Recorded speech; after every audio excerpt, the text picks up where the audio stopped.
Namaste everyone, welcome to a new episode of Restore Your Natural Vitality.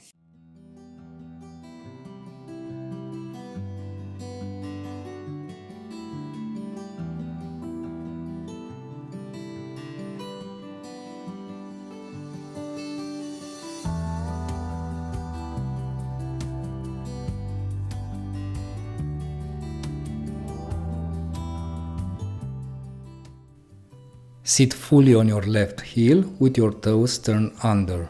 The right foot should be flat on the floor with your legs open. Place your palms on the floor and switch legs, sitting fully on the right heel with toes turned under. Continue alternating your legs for 6 to 12 reps.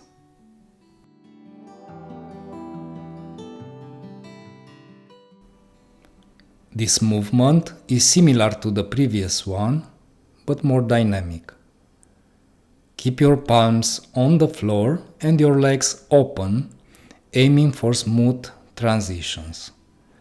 Perform 12 to 24 reps, then sit on your heels with your knees wide apart, remaining still and silent.